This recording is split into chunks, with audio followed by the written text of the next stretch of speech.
All right, everyone, good morning. Welcome to day 5.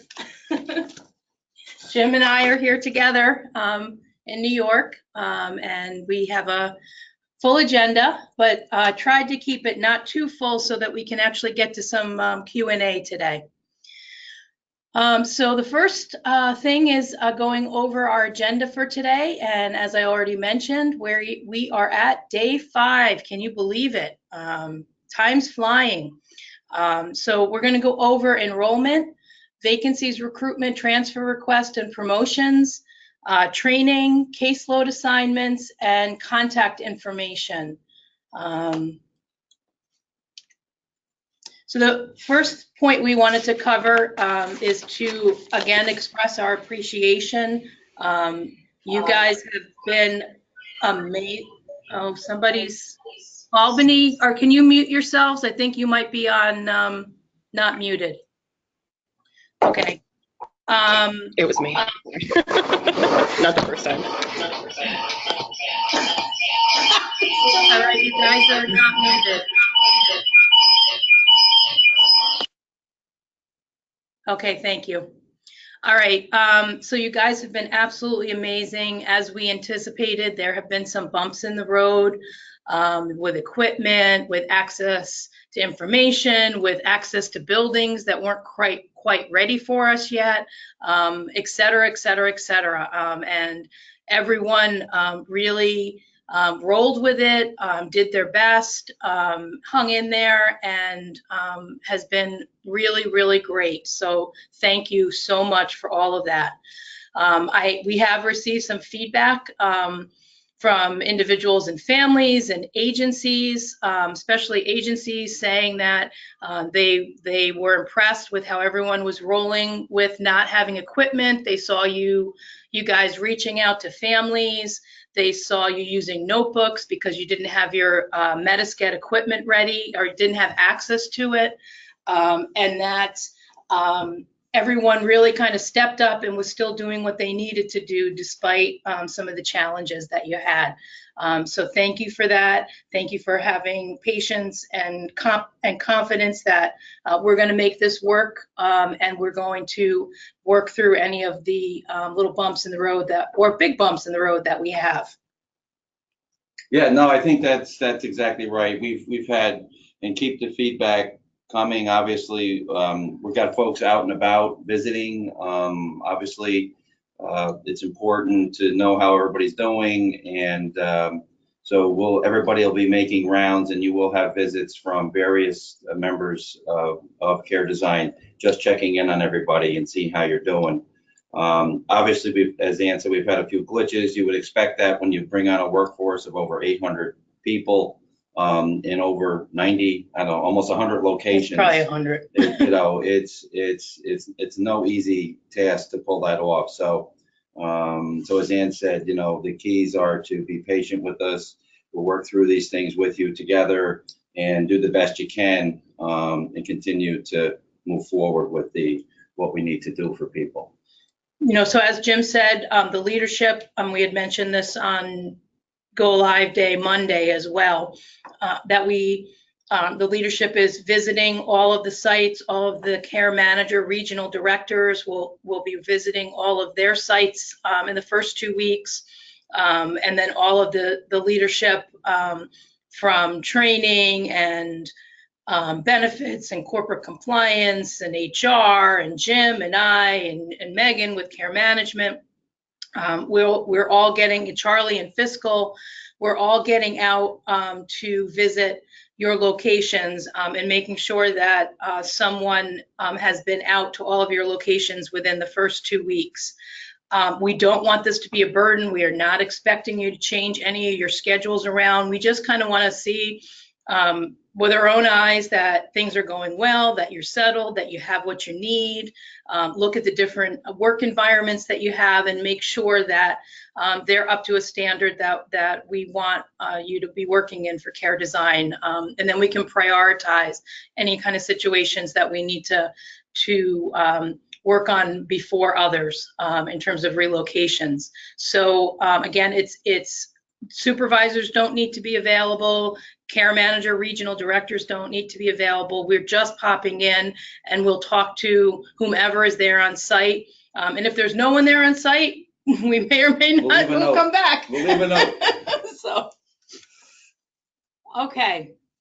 After I mentioned, I think it was last Thursday, to reach out to your regional care managers, my email dramatically went down. So thank you so much for that. And you know, your regional care manager directors can help you more quickly than I can, and they're kind of closer to the, you know, to what you're doing every day. So thank you for them shepherding all the questions and concerns that are coming up, and continue to reach out to your supervisor, and if your supervisor needs a support, your regional directors.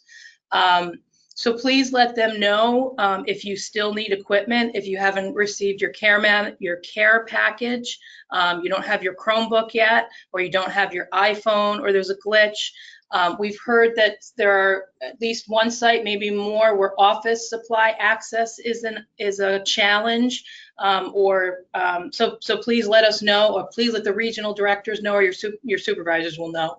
But the regional directors to know if you're struggling with that, because we want to make sure that you have access, and that's something that Care Design New York is reimbursing agencies for. So you should have access to that. Let them know, and your supervisors, if you're struggling. We don't want anyone struggling out there unnecessarily when we can get you extra support. We know that there's a small portion of all of you who have not used an electronic documentation system. So you're likely going to need some extra support. So make sure you're bringing that to the attention of your regional directors. There are many of you, all of you, who are switching to a new electronic documentation system. So if that's a challenge, reach out and let us know, or if you need support in any other area.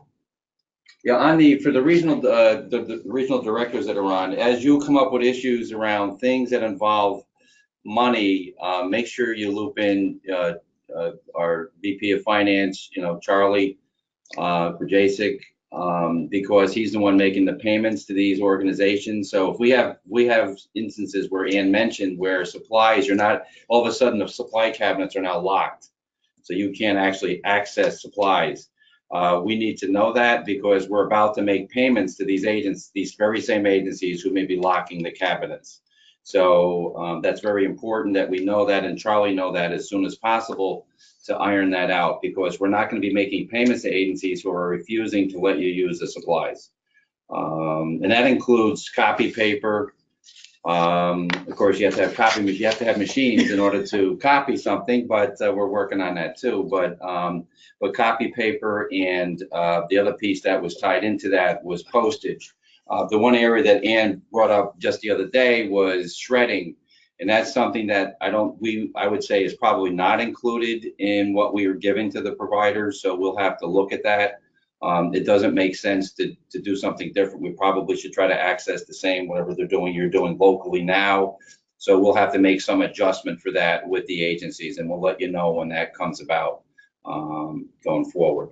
But in the meantime, keep that information, you know, locked in your workstation or whatever, that stuff that you would normally discard if you don't have access to shredding. Right. Do not put it in the garbage cans. Okay, enrollment update.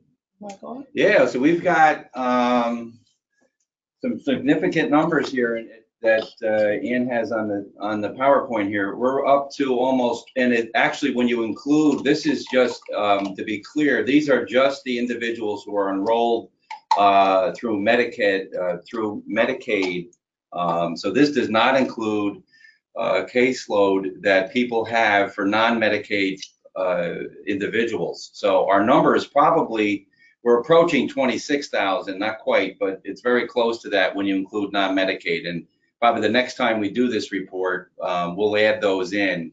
But this is just what's come through to Metasced from the state through us to upload into the system. So it's 25,700. You can see the breakout. The majority are selecting health home care management, which we expected. The 2.7 runs very close to what it is today, what it was before, relative to MSC versus Plan of Care supports. Although I did notice we had a number of individuals who chose basic, who otherwise would have been tier 4s, which I thought was very interesting that somebody at that level would select basic. But we did have a number of those. And then what we tried to show you here was some of the age, regarding the age, how many children do we have? It's a little less than 20%, which is kind of around right where we thought it might be, given our past look at this. We have 534 Willowbrook class members. And then our oldest enrollee was born in 1917, from what we can tell, and the youngest was born in 2016. So we really run the gamut in terms of people we're supporting. We have somebody over 100 years old, and we have somebody that's less than 2 years old. So we have a substantial population in terms of the age range that you folks are all supporting out there.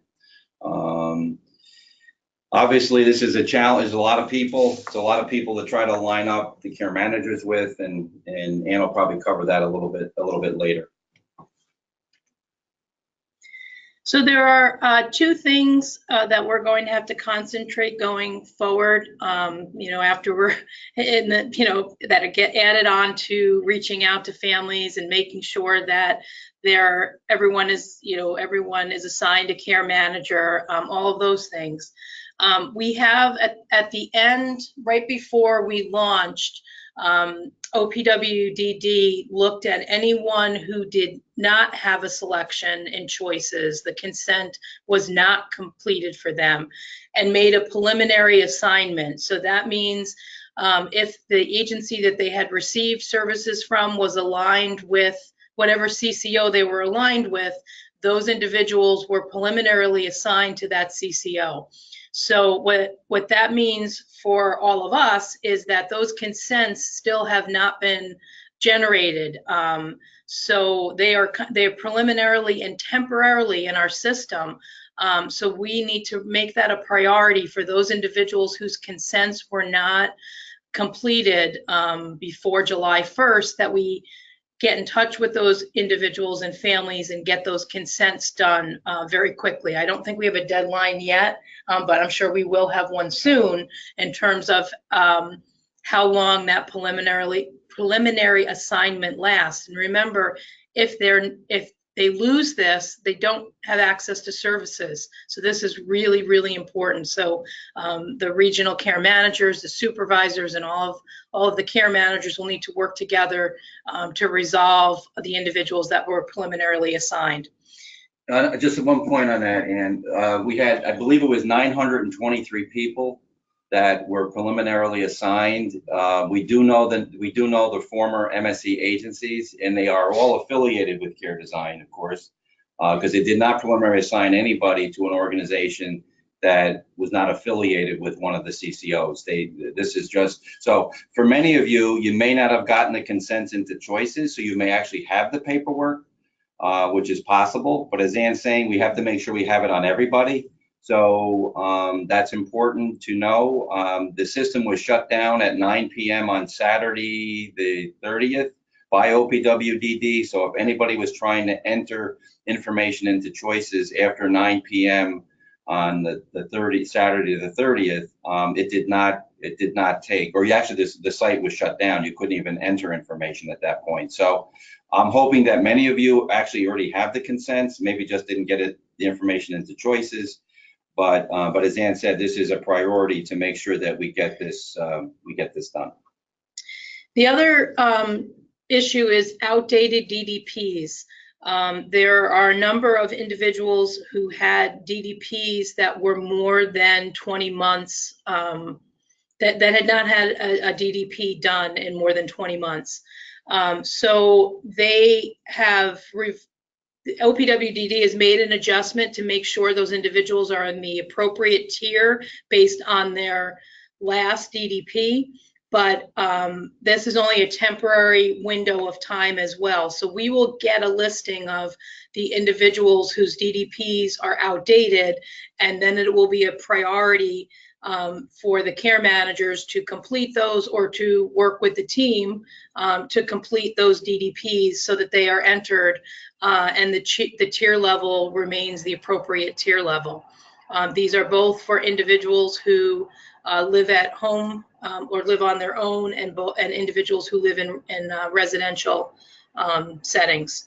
So we will have more information in terms of getting that information out. But even for those of you who are serving people whose DDP was not outdated, this is going to continue to roll forward. So it's going to be very important to keep those DDPs updated. We'll have more on that.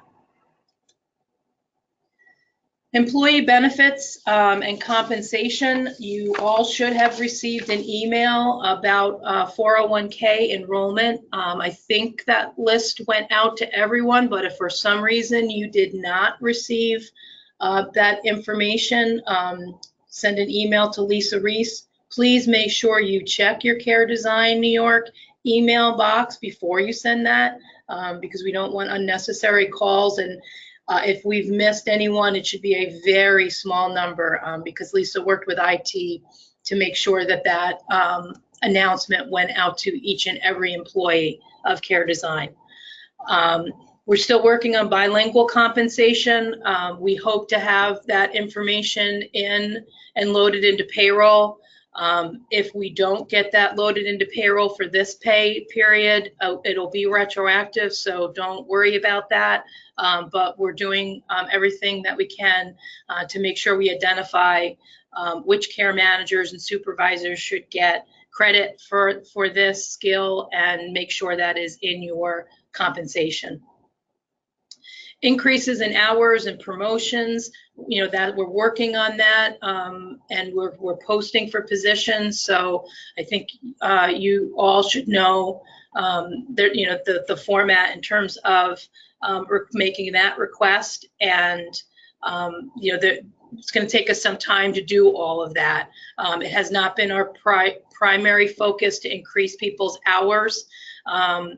But it is our primary focus to make sure you have an opportunity to increase your base hours before we hire on new staff, to take, you know, so that would not be an option for you. So again, if you need to work more than your base hours, you need to do that.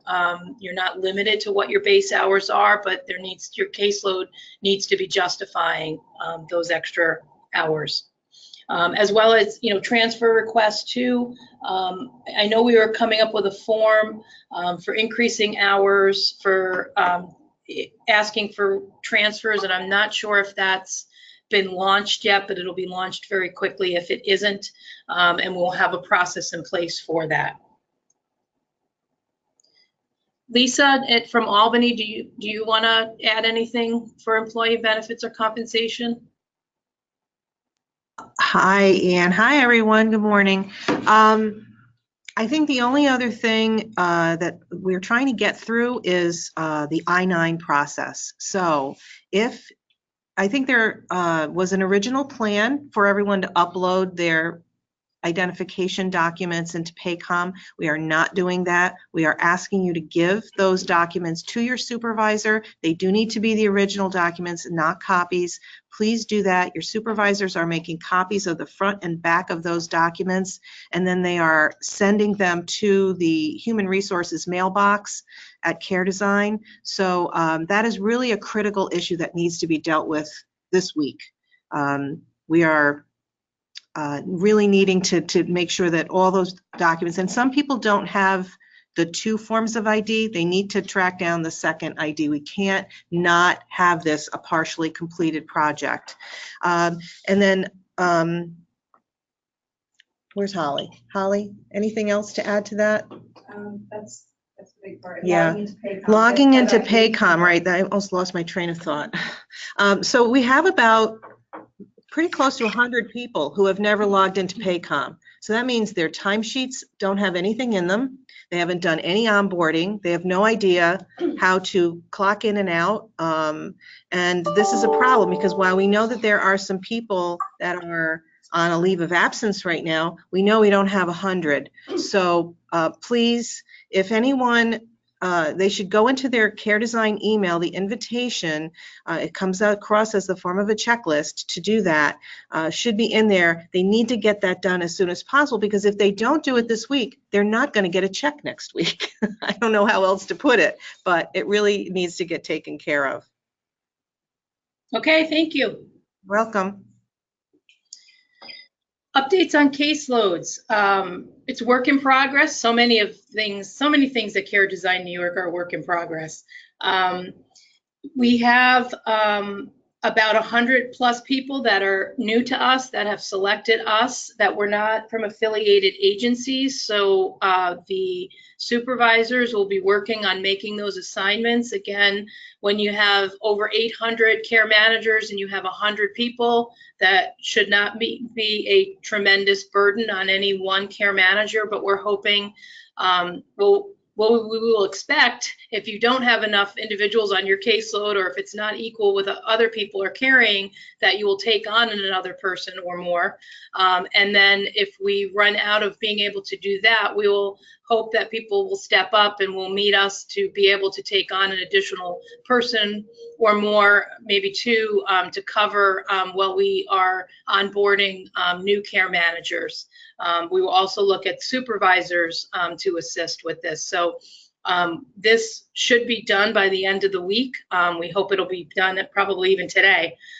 So please be open if you're requested to cover some new people. And of course, they will be your absolute priority to reach out to them so that they know that there's someone that they can reach out to and who you are, and that they have a care manager within Care Design New York. I mean, they made the decision to not go with their affiliation because they thought that Care Design New York was the best choice. So let's make sure we're reinforcing that and showing them that we are. And then we also have MSCs who did not come to Care Design New York as care managers. So caseloads are needing to be reassigned to meet the needs of the individuals that still came to Care Design New York despite their MSC not becoming a care manager. But you know, they still selected us in good faith that we would assign someone to meet their needs. So we'll be working on that, I should say continuing to work on that. These two items, it's not like we haven't started, we just haven't completed it yet. Some of this we just went over, but it bears repeating. We didn't go over the training, but we have a list. Please don't make our list of people who have not completed HIPAA and IT security. I know there are a couple out there, a couple particular agencies where you don't have access yet, but you should have access today.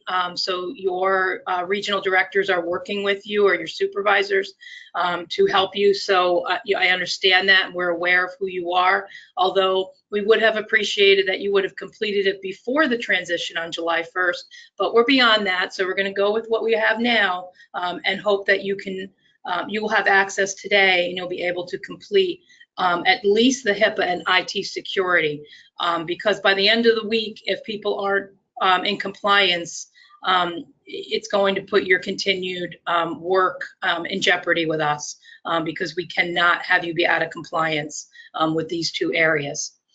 Metasched training, that's going to be our next task. Again, everyone should have gone through the modules with Metasched, and then you should have gone into Litmos, our learning management system, our tracking system, to be able to attest that you learned from the Metasched trainings and that you're competent. So that will be one of our next focuses. So if you haven't had a chance to do that yet, please put that on your priority list. Lisa already covered I-9 documentation and license information. Well, she covered I-9 documentation. If you are going to be driving for your position, we need to have your license information that needs to be submitted to HR. We will be doing a reconciliation, and anyone who is requesting mileage reimbursement, who has not submitted that information to HR, will not be paid mileage reimbursement because we haven't cleared you to drive. So you need to, if you're putting in mileage reimbursement, HR needs your information. Payroll and time off request, Friday is the end of the pay period. So as Lisa said, you need to go into Paycom. You need to be working with your supervisors if you didn't have access to make sure they can make the adjustments for you so that your pay will be correct. The supervisors need to be reviewing that on Friday and by the, after the close of business on Friday. So make sure that everything that you need to do and you need to submit is in there by the time you leave on Friday. And it's Lisa, if I could just jump in here really quickly. So right now, the supervisors don't have access to see their employees' timesheets, and that's something that we're working out. I'm working out with Kathy. We're not really sure if that's going to be live for everyone with this first week, and it may be that I'll be approving timesheets. So what's really important is for each individual person to ensure that if they're missing a punch, that they've requested that punch be inserted or a punch be changed. Everyone needs to be responsible for themselves, and if they do need assistance, they should go to their supervisor for assistance in how to do that, because their supervisors are similarly doing the same thing. So but we're still working out the supervisor access. I spoke with, or emailed back and forth with Kathy about the possibility of just the regional directors having access for this first week for just some assistance in getting this first week's timesheets completed. And then we may not be able to do the rest of the supervisors until the next pay period. Okay. Okay. And I know you're on sort of the payroll HR side. So if I can just add one more thing that I forgot to say earlier. So the health insurance file that went over to Blue Cross and Blue Shield had a problem with it in that the middle initials got really scrambled up, and people are getting cards that have the wrong middle initials on them, right? Yes. So we're getting lots and lots of emails about that. If you received a card that has no middle initial, you're fine.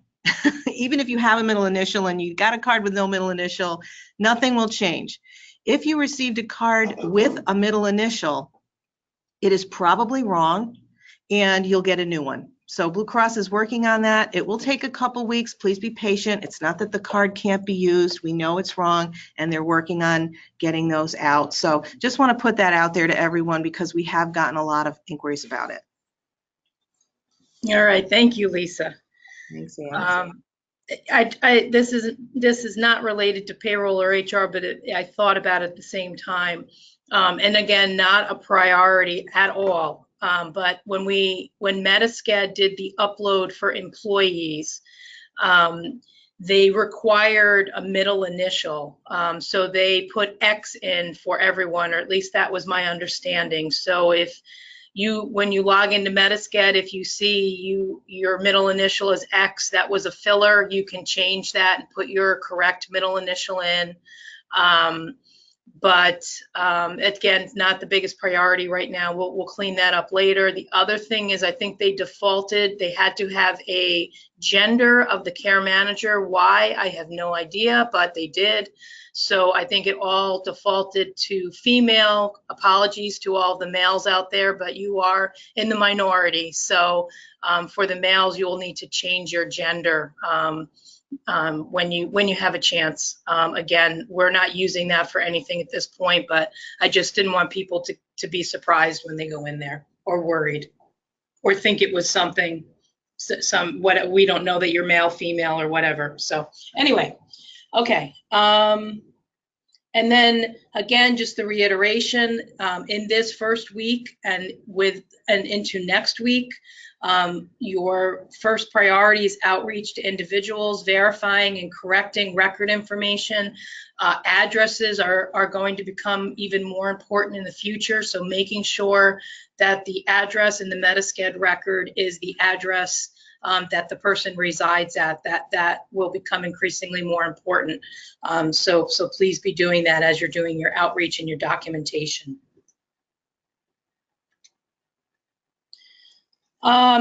So continued expectations, I know it's a lot, but if you're, I know you're learning the new phones if you have them, you're learning the new iPhones, but to get in there and do greetings, change your greeting if you're going to be on vacation or unavailable, doing out of office messages, checking messages that people leave for you. So hopefully we can collaborate and work as a team, and someone within your team is a little bit more skilled in this area than they may be than you are.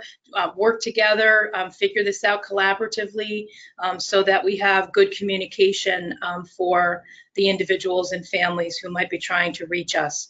Email signature consistency and out of office messages on email too, so that you're putting an out of office message if you're going to be on vacation.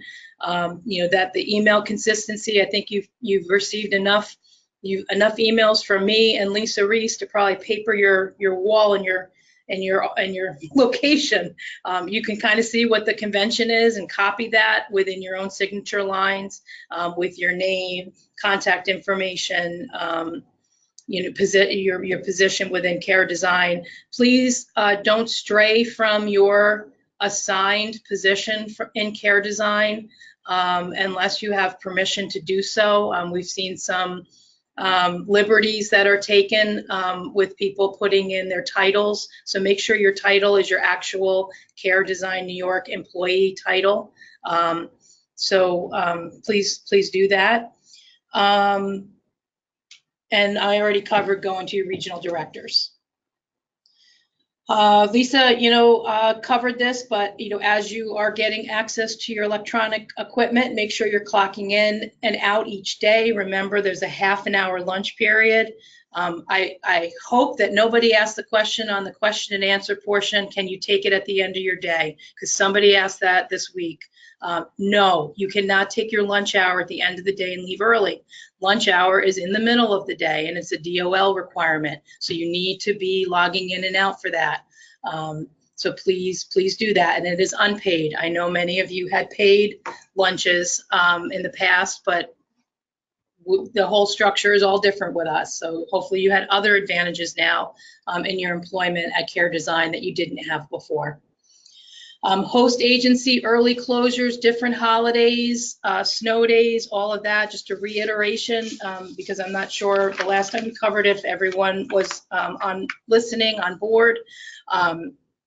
If you have restrictions at your host agency, if you have unreasonable restrictions at your host agency, that's something to be telling us when we're coming around. That's something to be sharing with your care manager, regional directors, so that we can look at that and work with the organization. But if they are reasonable restrictions in terms of their hours of operation, that you can't be there when the agency is closed for the day, if it's a snow day and they close, that you can't be there, the expectation is that you either work from home for that time when you were prevented from working on site, or you're working out in the field in lieu of working on site, or that you're taking PTO, or that you're using your holiday time. That's maybe a day you want to take off as well as your host agency. So there are other options out there for these situations. And I think, covering for one another as you're asking for vacations, now you're actually able to ask for vacations and get approved. This is not something we have to keep saying, we'll come. But please be working on developing coverage arrangements with your coworkers and your supervisors to make sure that there's a coverage plan in place when you're out. Cell phone numbers will be listed in Microsoft 365 address book. They're not loaded in there yet, but that's something that IT has on their list to do, and will be adding soon, so that you'll be able to know contact information for each other if you need to reach each other. Items on the Metasked M Drive, and all of you should know what the M Drive is. Even I know what the M Drive is, and I'm not real savvy with Metasked yet. So this is the little things that look like coins at the top of the Metasked page. And the M Drive is where we can share and save agency, organization-wide documentation, like resources. So we have sign-in sheets for reviews and meetings that you might be doing. We have a Care Design New York sign-in sheet there. We have a template for semi-annual and annual reviews that you should be using that is on the M Drive. And if we don't have letterhead, this was the question mark, we will have that on there, because I know many of you have already needed to access our letterhead to send out letters. So we will make sure that gets added if it is not added. The next couple weeks and beyond, it's going to be a little bumpy. It'll continue to be bumpy, but we'll get there, and hopefully we won't have to talk about bumpy stuff anymore, except when we're thrown curveballs by DOH or OPWDD. You know, it's continue to communicate, take a deep breath, know that it will get better. Again, everyone has really done a fabulous job rolling with all of this. Keep it up. I know, you know, it's going to be a long first week, even though we had a holiday. So hang in there. Please join us every Thursday. We're going to continue to have these webinars for the foreseeable future to make sure that we're talking about any updates and that we have a chance to get some of the questions that are out there that are on your mind. Yeah, I just want to add that, you know, some of the things we'll also try to be doing over the next week or so, we'll be getting you some additional reports. For example, Ann had earlier covered the DDP2s and which ones have outstanding DDP2s more than 20 months or 2 years, whatever the criteria is. We're actually going to generate reports from Metasked to be able to produce that, so we can actually see that. We're also going to produce similar reports for status of Medicaid and status of level of cares. So those will be things that we'll be able to get to you. The other thing that we haven't set up in Metasked yet that are coming down the road will be things around notifications and alerts to help prompt the care managers with respect to when these things are coming due on individuals. So there's some other things we're trying to do to sort of make your job a little bit easier and more organized for you. So those are future things we're working on. So as Ann said, hang in there in the meantime, and we look forward to getting out and saying hi to everybody. Okay, we'll go through some of the questions that we have received. One of them was in your email signature, should you list your physical address or the CDNY main office? I would think that you're going to be, it's actually on email. Okay. My opinion would be that you would list the site that you work out of, the site that you would actually be receiving correspondence from. You can also list the regional office in your area. That's always a good idea as well, but you should list the physical site that you are working from, because that will be the site that correspondence would be sent to. Yeah, and if you're using the letterhead, you'll see it has the main office and regional offices, but it won't have your address, where you're, as Ann is saying, you won't have your physical address. The confusing part with this, of course, is your Care Design, but at another agency location. So the naming is going to be probably a little confusing for people. So mail coming in may say Care Design, and your address, hopefully it gets to you when it comes into the agency. So that's the only thing we have to, because not every site, I'm not sure every site may have mail, do they all have mail delivery? Yeah, Right to the site? they should. Yeah. Not through a centralized agency mail? I mean, really what you should put the address where the mail comes in. If it's different than your particular site and it's going to, it's going to get you a different way. But really, your email signature and anything that you're doing in terms of return envelopes should be very specific so that it gets to you. A question about how do you print? That again is one of those works in progress. You would print to the printer/copiers that are being sent to each of your locations. If you don't have one yet, some of the agencies will allow you to use their equipment. If they don't, you may have to go to one of the regional offices. I'm not sure where the person asking the question is, but you can also, bring your Chromebook to any of the regional offices and print from there. But printing is a little challenging right now. What is the allowed caseload for care managers that work part-time? We will be working on those formulas. It depends on what tier, it depends on how many hours. So you can work with your supervisor or regional care manager director. We'll be setting some standards around that.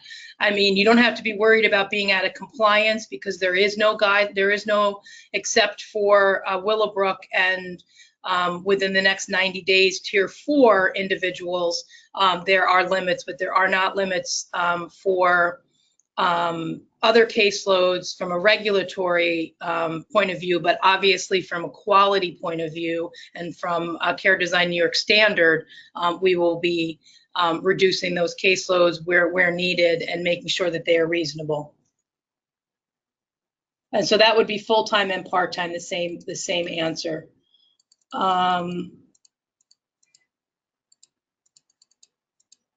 Is there any idea when you will get choices access? That is, if you have submitted everything that you need to Christina Cunningham, then it is at the will of the people who are processing the choices applications at OPWDD. So no, they have not given us a deadline of when or how quickly they will process that, but they will be continuing to process them on an ongoing basis. I know they realize how important it is, so I know they're going to do their best in processing that, but unfortunately, we do not have an update. We do know if anyone in any of your colleagues has choices access that they could look up the individual that you have, because unfortunately choices access is universal. So when you have access to everyone in Care Design New York, not just on your caseload within choices. Do not give out username and passwords to anyone, but your colleague could look it up and using their username and password and get you the information you might need if you don't have access and they do. Yeah, this is going to take a lot. I think this is going to take a significant amount of time. They have thousands of people to put up in choices, and one of the problems is we don't get a report from them. We don't even know who's actually been approved at this point. So we're trying to work out something. I know we're working with OPW as to how we can get a report so we know which ones were submitted, but we don't know who's actually been authorized and sent information. So we're trying to work with OPW on how that can be identified in an easy way so we can track this better. Otherwise, we're at the mercy of each individual as you get access to tell us that you actually got access. So it's not exactly a smooth process here, but it's going to take time for certain, unfortunately. Staff are hesitant to sign the wage acknowledgement if the bilingual rate has not been added. I would encourage you to sign the wage acknowledgement when the bilingual wage is added. That'll be added to it. So I not sure what advice to give in that other than, go ahead, Lisa. Yeah, just let me jump in on that. So we have had some problems with the wage acknowledgement form. So the non-exempt form, people can't, people can look like they can go through and sign off on it, but it doesn't really work. So what we're going to do is we're going to send out revised wage acknowledgement forms next week after we get through all the bilingual rate adjustments, so that and this is true anytime there's a wage adjustment, there is a new wage acknowledgement that gets sent out. So even if someone were to sign it now, when we make the wage adjustment for the bilingual, a new acknowledgement will be sent as a checklist to you through Paycom. So not to worry, don't stress about it. We're going to send new ones out anyway. Okay, thank you.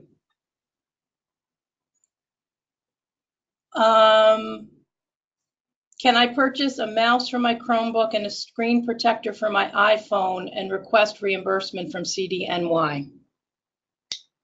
We should be ordering those things for you. I know we've got to come up with a plan for this. I know it's not the easiest device to be using. So we'll talk to IT about what's the best way to do this and how quickly we can respond to this for the staff. So let us get back to you on that one. Everyone was supposed to be given a protective covering for the iPhone, so we'll have to check if that didn't happen and figure out where we are with that. You were supposed to get an otter case to go with it. So if that didn't happen, we'll have to figure out why not. And then postage reimbursement. Postage reimbursement is included in the It's included in the reimbursement to the fees that agency. we're giving the agencies. They're supposed to be covering that at each of the sites. We increase the amount of money we're giving them to cover copy paper and the postage. We had increased the amount we had initially come up with for supplies to cover that. The agencies have not been paid that yet. I've committed to paying the first 6 months by August 1st. But the reason why I delayed it is I want to make sure we're not paying people that are refusing to help us. Yeah. And advancing them money. So, but we will be paying them all by August 1st, assuming they're cooperating and supporting you as they've committed to do. And if you're having a problem and you need to send something out, you can send it out by the regional office, or you can work with your supervisor and the regional care manager director to make sure that that gets out and that we make some accommodations. So just be communicating if something needs to get out before this is worked out.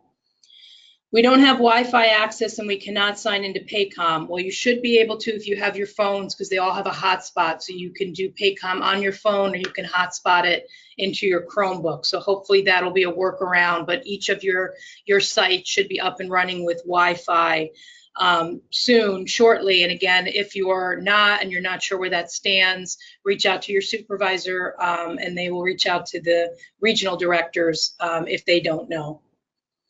And hotspots work too, because we've had to use them. Yep.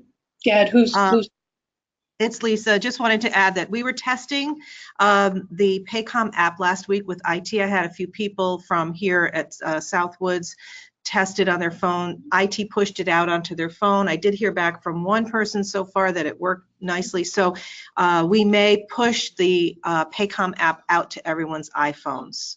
And okay. So great. Thank you. A particular question from a particular agency from Suffolk ARC location, so please follow up with your supervisors and regional director. All right, so another thing about the challenges with the wage acknowledgments, Elisa said not to worry about that at this point.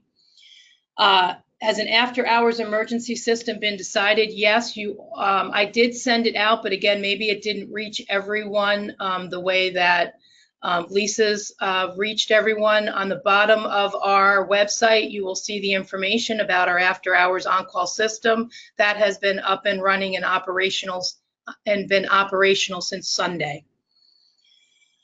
And I'm not sure if you're asking about coverage of who's going to be responsibility of coverage. That plan is being put into place. Again, it is only going to be supervisors. How far down with the supervisors we go is a question, but care managers are not responsible for on-call coverage. There are people who have updated DDPs at other agencies, but we have no access to them and choices. How do we get access? You have no access. Well, until you get access to choices. Is that the question? Not sure. I mean, your choices access will be coming. I'm not sure. You're saying it's not in I have choice, heard, or- I have heard the problem that you can't see them when they're entered from another agency. We'll look into that and see if that's accurate or what workarounds we need to do. I know, Christina, you're probably sitting there with Lisa. Maybe you can give some clarification on this issue if we can look into it. How do we submit MetroCard reimbursement? So the MetroCard reimbursement would be, it is per trip, and you would be putting that on the mileage reimbursement Will it be form. expense form? The expense, It'll be it's the same form, isn't it? Well, yeah, well, one is mileage specifically. The other, there's an expense voucher too, as well. Okay. Both of those should be up by now. We had talked about putting those, I thought they were in Litmos. they should be in Litmos by now. Yeah. We had asked that they be put up. I know there was a couple of tweaks that were being made with, I know Lisa, you had made a recommended modification, which I think Kathy Kelly was working on. I believe that should be there now. We'll double check to make sure it's there. And again, for the Metro cards, you don't have, for the usage, you put your trips, you don't have to have a receipt per trip, but you do have to have it if you're using Amtrak or Long Island Railroad. But if it's, you know, the daily trip, you're putting where where you started and, where you're going. So we're going to trust that you're filling that out accurately and not require that $2 and something receipt. But that should match what you're covering and what you're documenting. It should be consistent. Right, and it's meant to cover not your commuter trip. Correct. Right? Yeah. I mean, just to be clear, we're paying for your trip to do out and about when you're out either visiting individuals' families or other things on behalf of individuals. So it's not paying for your commuter trip to and from work. Lisa, did you have something to add? Yeah, sorry. I just wanted to confirm that information, all the expense reimbursement information is on Litmos. Lori also put the 401k enrollment information there as well, and all the plan information. So it's definitely there. Okay, thank you. Will the first pay be direct deposited if that was our choice? My understanding is yes. That was why it was so important for you to make sure that we had a voided check so that the account number was correct, because there would be no delay. So my understanding is that that should be direct deposit if you submitted that request. But again, as everything has not gone as planned, we'll have to really be mindful of that and make sure when payday happens that it's not a live check. It should not be, but we will be out broadly emailing everyone if we see that there has been some glitch that was unexpected. Do they know what happens with a hard check? If somebody gets It gets mailed to their. Yeah, I know believe that? Okay. it gets mailed to your address on file that we have if you have not done direct deposit. And I also think that if someone has signed up for direct deposit and you go into your profile in Paycom, you can see the direct deposit information there. So I think people can double check that Awesome. that's in there. Thank you. When will PTO hours be updated? I do realize I did hear that this was a problem, that the PTO hours that you got in your initial bank and even the accruals are not appropriately defined yet. I don't have an answer of when it'll be in there. Very soon, it gives us the answer by the end of this week, early next week. I know that Kathy Murray Kelly is doing these things as quickly as she can. So she is very aware of that and working on that. What happens if one of those days is a vacation day? Do we input that, or a supervisor, or do you guys? I'm not sure exactly what that question is, but if you're taking time off, you need to ask for it in Paycom, and then the supervisor approves that. If you don't have an ability to ask for time off yet, that's a whole different issue. If Lisa, do you know the answer to that? If It's really good. not loaded yet? Yeah, if the PTO is not loaded yet, then there isn't really a way to make the request. And this is why getting that PTO loaded, really before we run payroll on Tuesday is super important. Ideally, it would need to be loaded, today or tomorrow at the latest. So, we'll work it out with Kathy to try to get that information in there, ideally today. Okay. How do you request a punch? There's a way that you can do that, and I'm sure the tutorials on Paycom show you how to do that and request that. If I have no PTO showing up, if I need to leave early one day next week, how can I take time off without being penalized? As Lisa said, that'll be our priority of getting that PTO in. And we're not going to penalize anyone who needed to leave early and is approved by their supervisor. But we'll make sure that we get that PTO in so that you can appropriately request it. Are timesheets submitted and reviewed every Friday or every other Friday? Every other Friday is when the timesheets are officially reviewed. But supervisors would be very strongly recommended to be reviewing them much more frequently, at least weekly, if not a couple of times a week, especially in the beginning. They're going to have to be in there very regularly, reviewing timesheets and approving and making adjustments, because if they wait till the end of the pay period, it's a tremendous burden, and they may not be able to get some of the answers that they need to get. So definitely supervisors sign off on those timesheets. We'll sign off on those timesheets between the close of business on Friday and Monday morning, but there'll be deadlines put out for that, but they will be in there pretty regularly in addition to that. What is the Apple ID to be put on the iPhone so that we can download the apps that we need? We can't download apps without an Apple ID. The Apple ID is the Care Design New York Apple ID, and I'm not sure that you can load other apps on there that you would choose because it's a work phone. If there's an app that you need, like a travel app or something, that's something to push up the chain of command so that we can look at that and maybe push that out organizational wide. But I don't know that we have the ability to do personal apps that are not organization apps. But that I honestly don't know the answer to. Other than if it's something that you need for your job, push that up so that we can reach out to IT and see if we can get that on everyone's phone.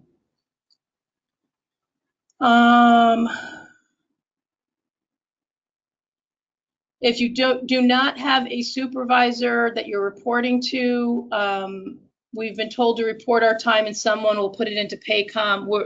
The regional care managers are working with all of the supervisors and making sure that all of the staff within their region have a supervisor to report to. So that will be clarified in the next day. They really have to the close of business today to put all the supervisory chains of command and who needs to approve whose time and Paycom. So that will be coming.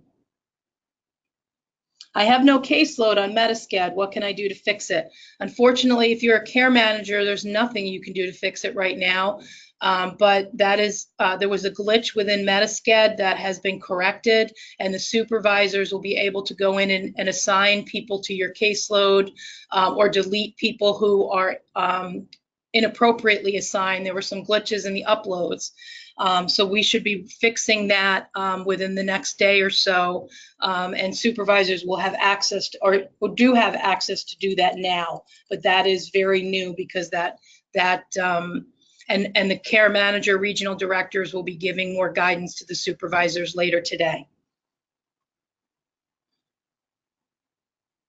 Okay, someone was unable to change their gender in Metascad, so and that you have an error. So we will look into that and figure out why you have an error, because we were told you'd be able to do that.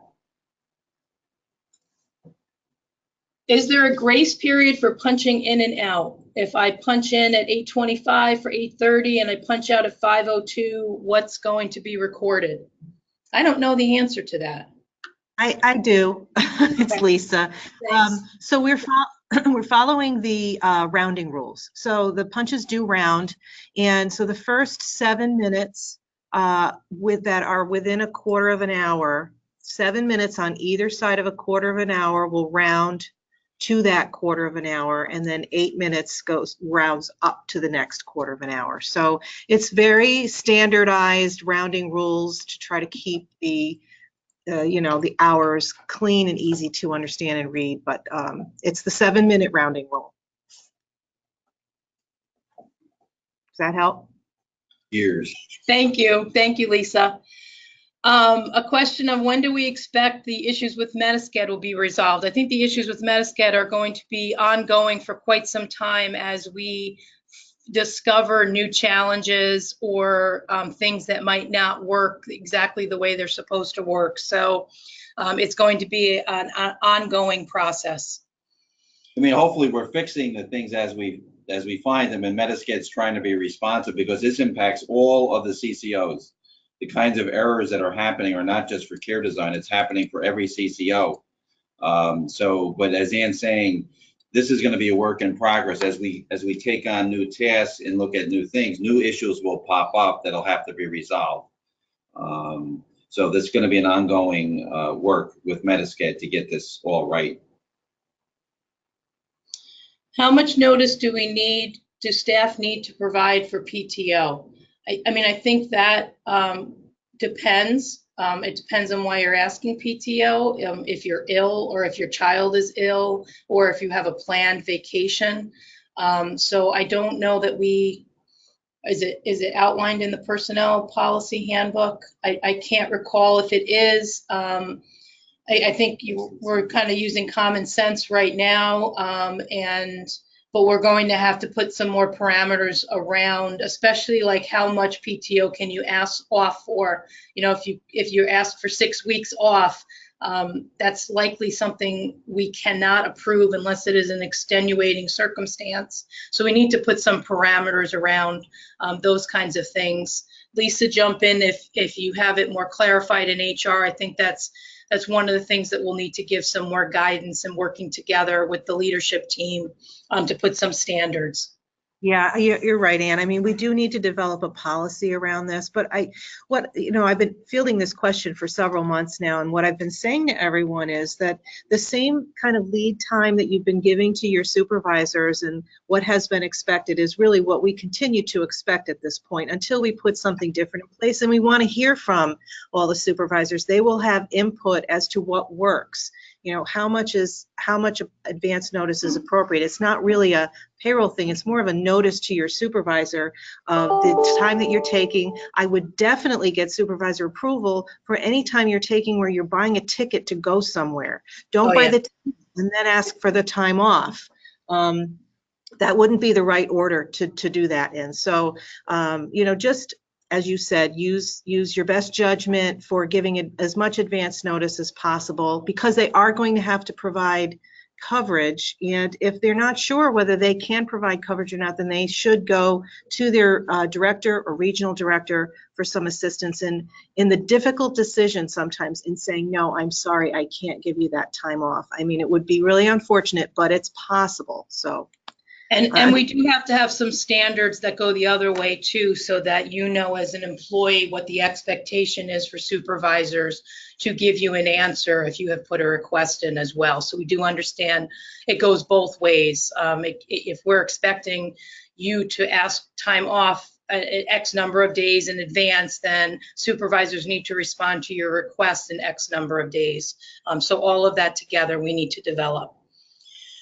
Staff was unable to clock in Monday and Tuesday. How do you edit? Again, I didn't watch that particular module on Paycom, but I would assume there is a module that walks people through that process and educate you how to do that. Thank you, Lisa. But sorry, what they should do, this again goes back to the care manager who missed the punches. So when they go into Paycom, they need to request the missing punches. So they say, you know, I came in at 8 on Monday, et cetera. So that they have the ability to make those requests. What we don't know right now is who's going to approve that request. Is it going to be me? Is it going to be Kathy Kelly? Is it going to be, you know, their regional director? We're not sure, but the request needs to be out there so we're not left in the dark about what happened on Monday. I don't see anything for Monday. But I'm correct that the Paycom tutorials will cover that for employees, correct? Yes, Yeah. that's absolutely correct. Okay. So please watch your Paycom tutorials to make sure that you know how to navigate the system.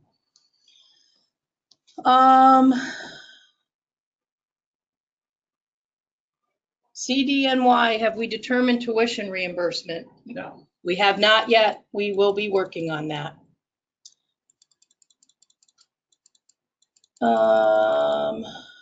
We know that with school coming up in the fall, it's obviously sooner than later. People would like to know that, I'm sure. But given everything else that we've been doing, it's just not something we've been able to get to. We'll do our best to get to it in the coming weeks. But again, it's not right now.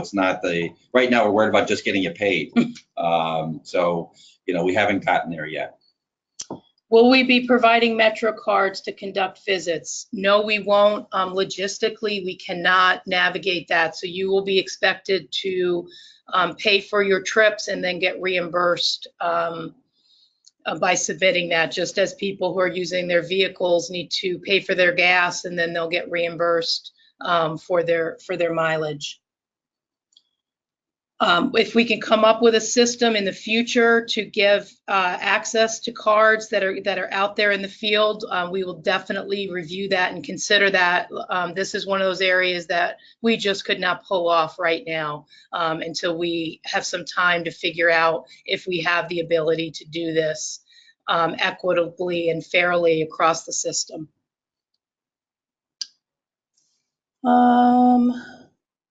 When will we have confirmation about our caseloads, the amount of tier 4 individuals? That information, I believe, was uploaded from the last thing with Metasced. I'm not sure if it's actually in Metasced yet or not. It's in there. Okay. It's in Metasced because everything test billing. So once yeah. you have the appropriate caseloads, you should be able to. I'm not sure how within Metasced you see that. Yeah. I don't know how. Yeah. Again, believe me, we'll be all over that. I mean, if you have Willowbrook, you know, if you have tier 4, we have 90 days. So we will be working on that. I'm not sure if you can see that in Metasced right now, as Jim had said. What's the protocol for travel? My understanding is that's in Litmos, so you can look at that and follow the instructions in Litmos. Audio cuts in and out. I know it's the best system that we have, so I apologize about that. Our care package is still being mailed out. Yes, they are. There's an ongoing, so if you have not received your care package, make sure your supervisor knows, make sure that supervisor is communicated up the chain of command, because sometimes there was a glitch of about 35 people that I had requested get care packages last Thursday, and somehow IT missed the email. So, I mean, that happens with all of our emails. So I was saying, okay, you're on the deployment list 3 until I went back to IT, and then they realized they had missed it. So continue communicating if you have not received your care package yet. And I know IT reached out to all of the supervisors to get feedback directly to know who doesn't have access to Wi-Fi, who doesn't have their care packages, etc. When will we be getting access to e-paces? I don't know the answer to that. That's being coordinated by Christina. And we'll have to get back on that. Jim, it's Christina. Good morning, Oh, hey, everybody. Christina. Hey. Yep. In terms of e-paces access, I'm going to be sending out an email with a simple request form, because I do need to track those very carefully. And likely I'm going to send those to the regional directors or supervisors, So that should be coming out later today, and we'll get everybody set up. It's a really quick process to get folks set up, so it's not like choices. And then just to address a question that came up earlier about choices and what you have access to once you do have access. And Ann was correct, or Jim, I'm not sure who said it, that you will only be able to see people that are enrolled with Care Design using your Care Design login for choices. However, I have heard that a few people still do have their former choices access. So in the event that you have two, you will have access under each to people that are served by either. But once you're only going to be able to see, if you log in through your former agency choices access, you're only going to be able to see people served by your former agency. And if you log in through Care Design, you'll be able to see folks that are enrolled with Care Design. Thank you, Christina. And thank you, Courtney, for clarifying that you received OtterBox cases, but they don't have a screen protector. They just protect the rest of the phone. So we will check with IT if they want the screen protectors in addition, or if they feel that what they have provided is sufficient. What happens if our phone or Chromebook is stolen? Well, that you would need to report that immediately to your supervisor, and we would look into the circumstances. If you were negligent in keeping that safe, you would be responsible. If this was beyond your control, or there were extenuating circumstances, then we would be responsible for that. So it really depends on the circumstances. The Chromebooks are given to you so that they can go with you. And the iPhones as well. So you have to take reasonable measures to keep those secure. But then there are things that happen that are unexpected and you've taken all precautions. So that would be a case-by-case situation. If you have someone said they need some accommodations based on a medical issue, please be communicating with HR and we can review that. And definitely if you have some medical condition of which you need an accommodation of using our equipment, we want to make that accommodation for you. So please be communicating with HR on that. Will we be getting envelopes so that we can send out information? That's a great question. We'll have to look at that if we're going to do anything widespread. We do not have that on our priority list today. Yeah, we're not going to have envelopes out of the gate with Care Design, logos on them. But again, that's part of supplies. If agencies have blank envelopes, which I don't know if they do, they may already come free, like with their own labels on them, that where you're located. We'll have to deal with that. But our plan was not to ship, envelopes out. The point would be is if we can get the agencies where you are to give us blank envelopes, and there's a way to get the letterhead onto the envelope, we would do it that way. But you really should be trying to get the blank envelopes from the agency where you are and ordering them from them. We might be able to look at a system of labels or a stamp, because we'd want it to be specific to your site. We'd want the return address envelopes or the address to actually be your site, especially if you send it out to someone and it gets returned for some reason. Right. We don't want it to come to our corporate offices. We won't understand kind of where it came from. So that's a process that we can look at in time. I think it'll have to be a manual process for now. Or if you happen to have an admin assistant or you're very savvy, you might be able to print out some labels. That could be a workaround as well. Our agency never provided postage reimbursement. We did petty cash and we got reimbursed personally. Should we consider doing that? Work with your supervisor. We're not going to be putting petty cash out in the system. We definitely, if it's legitimate and you need to do postage and we need to reimburse you, we definitely will do that, especially right now in the interim. But we will have to come up with a system for you of getting some postage out to you, or what the system's going to work. How does that, so that example, Agencies would give petty cash and they would use it for postage within their site. Or they might get reimbursed personally. So we're going to have to, some sites don't Because have we're actually postage reimbursing receipts. agencies for this, and if they're not gonna do it for us, Well, some sites, they don't have access to it. we don't have The access. smaller sites out and about, they No, don't. but we're paying that No. agency for those people. Okay, So, again, if we can't work it out with the agency, we'll have to figure something else out. but at the end of the day, right now, if you have stuff that needs to go out, get it out and we will reimburse you, right. and we'll figure that out. I know we're over. I'm just looking to see if there's anything else we haven't covered that's really important. Not that all our questions aren't important, but I'm trying to just look if there are any other areas.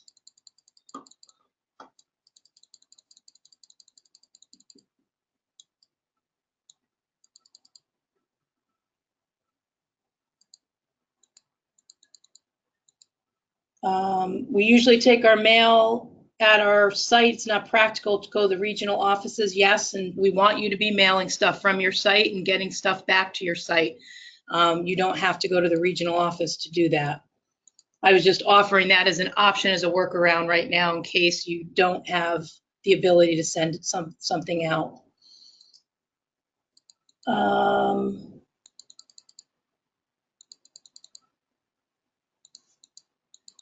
Yeah, and it's Lisa. I saw a question there about taking people to appointments, looking for clarification on whether we can take people to an appointment. Yep. Oh, you did? Yeah. Was it reimbursement for it, or was it saying, can you take people to an appointment? I didn't see that. Yeah, it was. It was not about reimbursement. It was about whether it would be allowed to take people to an appointment. It absolutely is allowed, but you have to have given your license information to Lisa, to HR. So yes, it's absolutely allowed, provided you have given your license information and are cleared, because we need to make sure that you're a safe driver. The specific wording on the question is, we are not clear if it is our responsibility to take people on MD appointments. Please give some clarity. It is your responsibility if there is no other resource and you are the last resort. Your first responsibility would be for looking for other arrangements so that individual could actually get to that appointment. Natural resources, other agencies, if that person is supported by other agencies, et cetera, et cetera. But at the end of the day, if you are the only way they can get there, then yes, it is the expectation. But you should not be the first resource that gets tapped into, unless there is a particular reason. And sometimes there are individuals who need a care manager there. But that's different than getting there.